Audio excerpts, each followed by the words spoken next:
मैं सरवण सिंह पंदेर शंभू मोर्चे से बोल रहा हूं।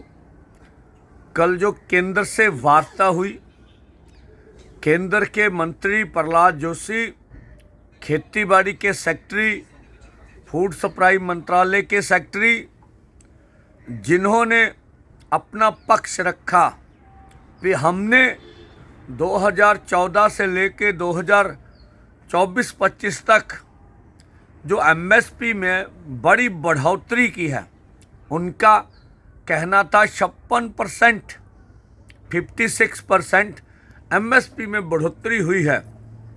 और उन्होंने ऐसा कहा, पीएम आशा और अन्य पॉलिसी हमने किसानों को उचित मूल्य फसल का देने के लिए बनाया है।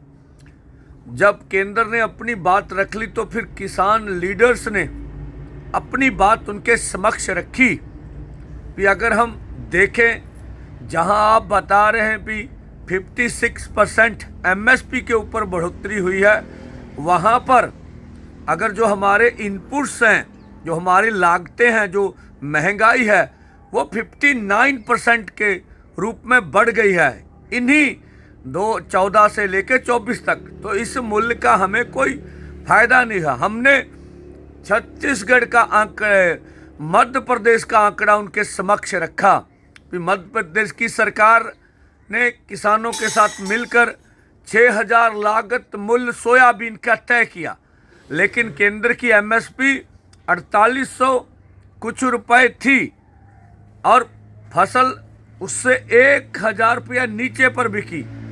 मध्य प्रदेश सरकार ने चिट्ठी लिखी केंद्र को कि आप 40% खरीदिए, लेकिन कल की मीटिंग में उन्होंने कहा हमने 25% खरीदा।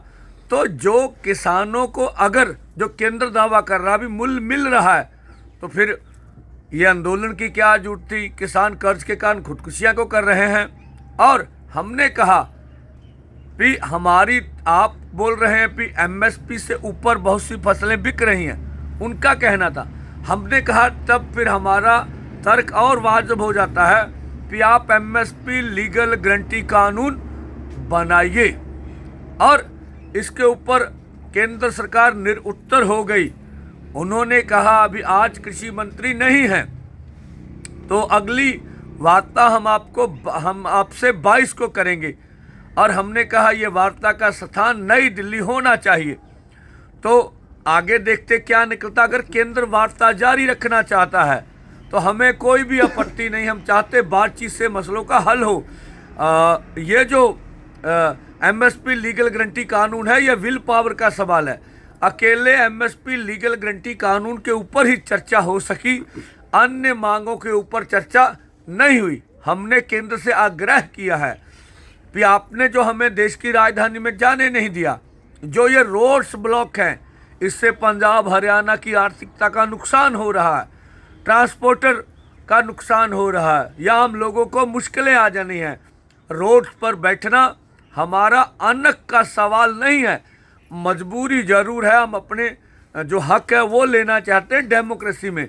तो ये कल की वार्ता का निष्कर्ष हम आपको बता रहे हैं। और जो आज बाहर से डिबोट होकर फिर जो देश में युवा आ रहे हैं, उन युवाओं का सभी स्टेट की राज्य सरकारें, केंद्र सरकार उनके पैसों की भरपाई और उनको रोजगार दें, ऐसा हम मानते हैं। और ये भारत में बेरोजगारी का बोलता जागता सबूत है। हमारे देश के प्रधानमंत्री ने ट्रंप जी से इस मुद्दे में कोई बात नहीं कही, इसका हमें खेद रहेगा। धन्यवाद।